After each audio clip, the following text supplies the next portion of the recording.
Hello everyone and welcome back, or if you're here for the first time, my name is Natasha, and today we are going to take this opportunity to dive into something that actually is not paraplegic themed, but more in line with what is happening in our political world today, and that is the waste, fraud, and abuse that is evident with the Social Security Administration, which I am here today to give you not all of the examples because there are millions.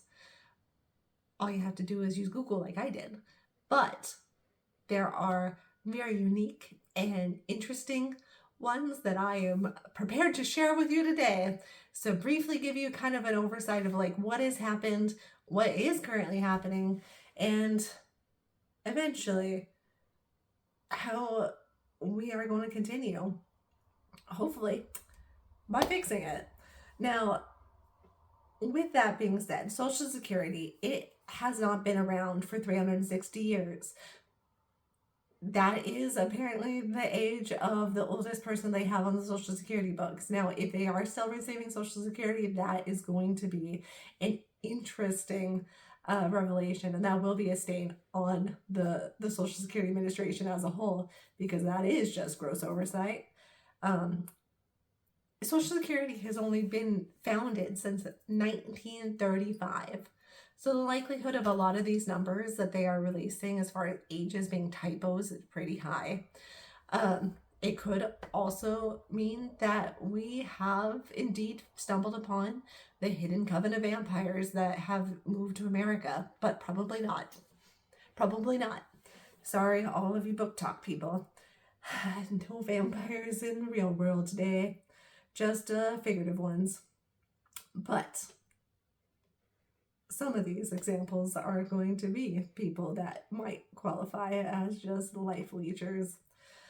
Now, the first Social Security checks that actually got deposited after the signing in 1935 was 1937, and they were lump sum checks.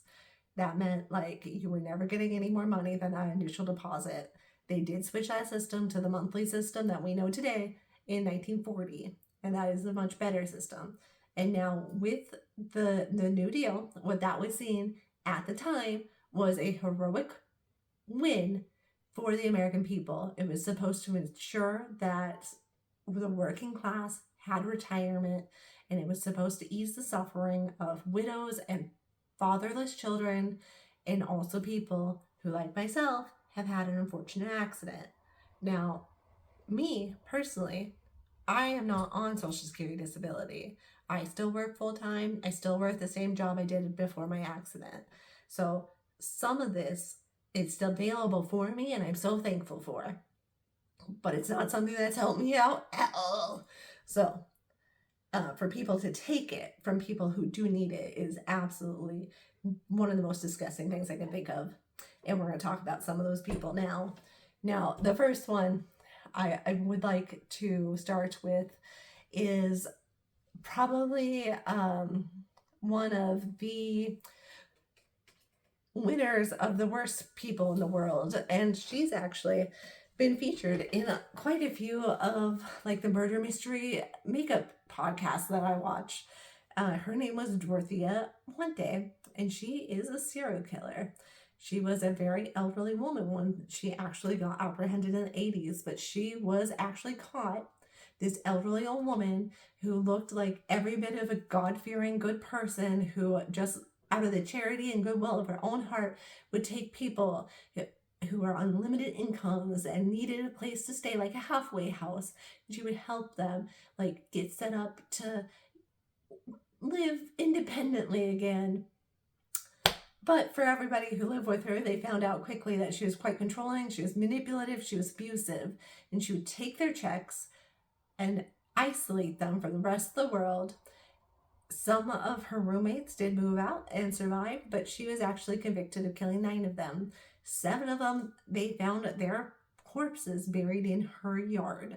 But she specifically set out to find people that had Social Security checks, that had no friends, no family that would check in on them, and she murdered them and continued to cash their checks. The only reason that she got caught is the very last person that she actually murdered actually had people that cared about him. And that is where the buck stopped. So, another example of somebody that has murdered somebody and continued to cash their Social Security check after they died was much younger.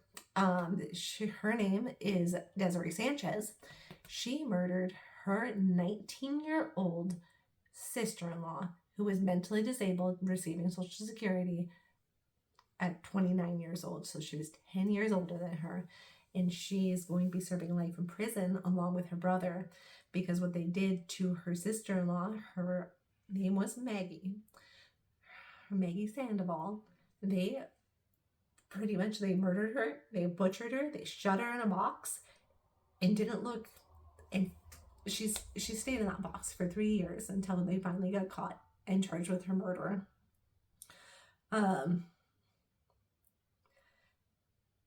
These are unfortunate situations and it is difficult, but it is also like, it's not just people who are elderly that are getting abused, and some of these cases are that it's just people who are vulnerable, and it can happen to almost anyone. If you have something that someone can take from you, there are opportunists out there that will jump on it. And if you just Google cases of elderly people that have prescriptions stolen out of their medicine cabinets and like family members that steal from them, do you think that they are above like taking their checks and cashing them? Part of the thing that has actually helped with that fraud is switching from paper checks to direct deposits, which a lot of these people that are receiving those Social Security benefits have joint checking accounts with the people that are no longer with us because they planned for this in the long run. Now, another person who, she was not charged with a murder per se, because the body of the victim was so decomposed by the time that she was found, they were not able to charge her with a crime. But her name was Holly Sadowski. She was 37. The victim was identified only as EW in the papers, so I do not know what her actual name is or what happened to her, how she went.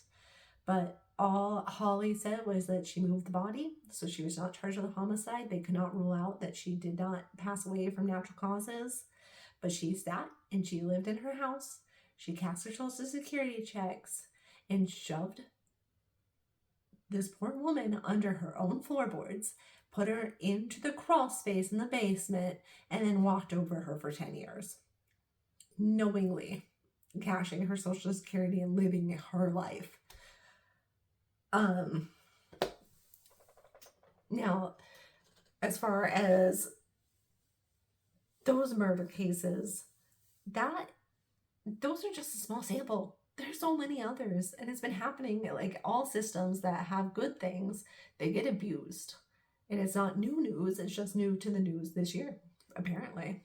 So, another case, and this is not so much a murder case, and it's not so much someone has passed away and been overpaid case, but nursing homes. The amount of nursing homes that are guilty of abusing their patients financially and physically. You are taking people that are at the most vulnerable parts of their life and giving them over to strangers, which is why I advocate so much for family care instead of allowing somebody who knows nothing about you and has no like emotional attachment to your well-being take care of you. But the only one that I do want to cover, and like I said, there's so many, just go ahead and Google like nursing home financial abuse. But the woman who was charged, her name is Lisa Tolton Wells Daughtery, and she used her position of power at the Oak Landing Assisted Living Facility to take a patient. She had her sign over all of her rights, all of her money, everything to her. She was medicated. She had no idea what she was actually doing. But she took all of this woman's assets, continued to cash her Social Security check, and in turn bought herself her own home. She bought several vacation homes with this money that she received from this woman's entire life savings. She bought vehicles, and then she finally got caught. And of course, like elder abuse, it's on the rise. Check on your elderly relatives. There are so many cases if you actually just like get on the internet, because that's all I seem to do nowadays. And just people take advantage of people that don't have like family or close friends around, and a lot of times that's their in. Like they actually show that they care about someone, they let them move in with them, they slowly start to take over and control their lives, and then suddenly they're locked in their bedroom until they pass away from neglect, and then that person is living their whole life. And that's disgusting and it's scary, and it can be stopped. So take the time, call your elderly relatives, make sure they don't have strangers living with them that are cashing their checks and stealing their pills. Important things. And as far as that goes, there are several people that have murdered their family members, like their elderly mother, their father, and continue to cash their checks. Some of these examples are not that. They are just people that continue to take advantage of a good thing. And that good thing was once their parents passed away, they kept getting that Social Security check, and they kept it for years. And this is just a brief list. Like I said, there's millions of cases. Just take the time, do the research like I did, and for everything that you hear online and you hear on the news, we have the tools to be more educated than ever before. Let's use it. But we have, to begin with, these are more people that have just fraudulently received Social Security, and not so much murder. We got Raymond C. Odell, who for 23 years cashed his mother's Social Security checks. He owes the government about $188,000. It's $188,436 for repayment. His mother died in 1989. So it took 23 years to catch this man. And then some of these, like, they forged Medicare documents for Social Security. He actually, what I read, he just told people on the phone that she was too sick to come to the phone. And he got away with that for 2 decades. We have, the next is Patty Buchanan. She, almost 2 decades, 19 years, received her father's Social Security. That was a total of $239,083 that she owes back. And again, just because she owes it doesn't mean we're going to get it. You know, that is waste, fraud part of what is going on with the government. And a lot of this can just be fixed with proper documentation, requiring people to physically show up to appointments to verify life. And as we see elder abuse go up, make sure that they are taken care of. That is more important, I think, than anything else. The next we have is a man named Dennis J. Gorin, I believe that is.